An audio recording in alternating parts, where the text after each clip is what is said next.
And the light is coming. You can see there's so many groups, people speaking up for ourselves. We're fighting back in love. I think it's such a wonderful world. But this is really, as Charles Dickens would say, the best of times and the worst of times. It's so interesting our times.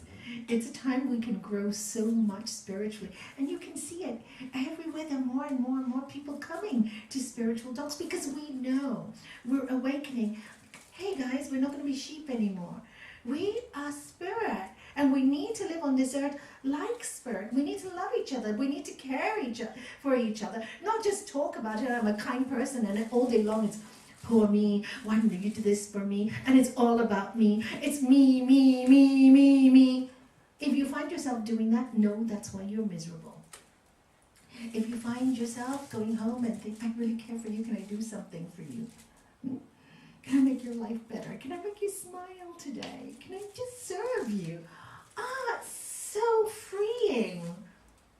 It's so freeing. Do you know the best thing I got from yoga is not to be constantly involved in Nalani. What a pain in the neck she can be. Do you know, that's how I was before I started this path. That's why I know it's possible.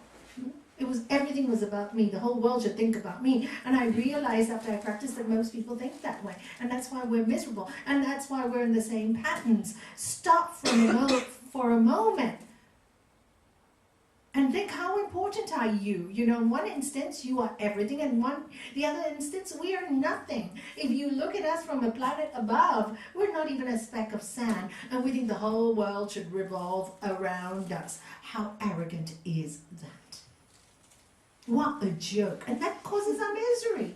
It just causes, and then when you see the truth, then you start laughing. Oh my God, why did I take all this personally? Why couldn't I just walk away? Why do I have to go into somebody else's vicious circle, or somebody else's pain, or somebody else's anger? Why do I have to charge them with more anger and more pain by reacting with anger and pain? I need to walk away from this. And you just walk away. And you become really free when you walk away. And walking away doesn't mean leaving, it's disconnecting here. But this takes practice. This is why we have so many yoga classes in schools. Because you remember today, and all of you know this, you all know yourself so well. But of course, you go out there tomorrow and everybody will tell you everything different. They'll say, no, you can't do this. This doesn't work.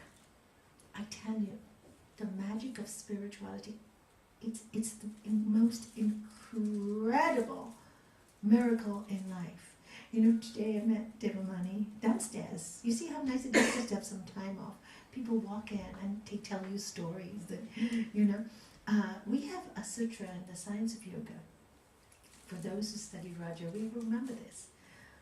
For those who practice truthfulness in their life, all nature will serve them. And of course, I've known her many years now. And I know she's really practicing truthfulness, non-violence, and all these wonderful things. She's really practicing herself. She's not telling anybody else to practice. It's her practice. And then she was laughing. She looked at me today. She said, you know, I had this green dress, and I was thinking, I really don't have a scarf to go with this. I need to buy one. And suddenly she looks at her mailbox and she opens the packet, and guess the scarf she gets? Perfect to match your dress.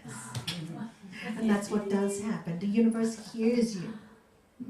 It hears you because there's no interference of selfishness and, oh, I didn't have this, and stress, and, oh, I can't deal with it. It's just pure. It's just nothing going on there. I need this. But if I don't have it, not a big deal. I'll just go get it. It's no big deal. It's no big deal. The universe loves the no big deal. Because the more you cling on to something, you know, my master used to say, the more you chase something, the more they'll run away from you. He'll run away from you. Step back and just be happy where you are. And they'll want to give themselves to you. They really will. Life is like that. So of course it's great for me. After practicing 25 years, it works in my life. I've seen the miracles. And I see them every day. Do you know, this is for me so much fun. You You can't not be happy when you see them every day. And everybody can see them every day. When we're not just so concerned with I, me, mine, poor me syndrome, or even if it's not poor me syndrome, it's all about me. You know, my looks, my this, my that, my. And it's all, instead it's all about we, you know, who is in my home today? How much can I learn from you? What can I, because every day is a learning. That's so delicious when every day is a learning. Life is so interesting. There's so much to learn from every single human being. And it is at this moment I thank all my patients, because it is through them I've learned so much. I've learned about their lives, and each one is so interesting because each one has a book to write. And I just think how many beautiful books would be out if each person wrote about their lives, because each life is so different. So why do we get so involved with all the pettiness? That's ignorance, all right? So Sri Patanjali also tells us another problem, a big problem in our life, is our egoism. We, that which is really the I that I was talking about, it's all about me syndrome. This is a really big problem. And, you know, and then so I used to say in the beginning of my yoga practice, oh, I can't have an ego, I can't have an ego. And one day I told my master, I'm really working on my ego. No, I don't work so hard. And I said, what? But all the spiritual books say, work on your ego, work on your ego. And he says, to be an individual on this earth, you do need an ego. You do need some power and strength. If you go, oh, I can't work up, you know, I need to be so shy and so quiet and so humble. That's also the reverse. You don't want to be like that either, you know.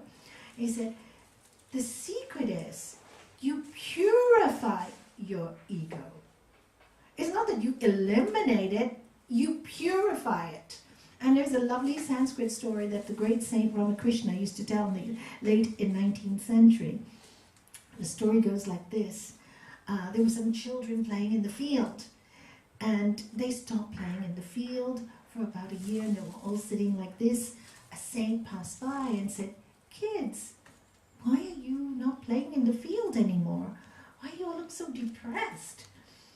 Oh, you know, in those days villages were small. There weren't cars to take them anywhere, so one playground is one playground. And they go, there is a snake. And every time we go there, the snake looks like it's going to attack us, so we can't play in our playground.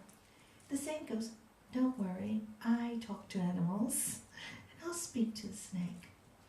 So he went to the snake, and you know, people with spiritual powers do communicate. Now we see much of it on television, like dog whisperer and things like that. People are realizing this is truthful. You can speak to animals, you know. Not like 20 years ago, when people didn't even believe that. You see, our world is getting better.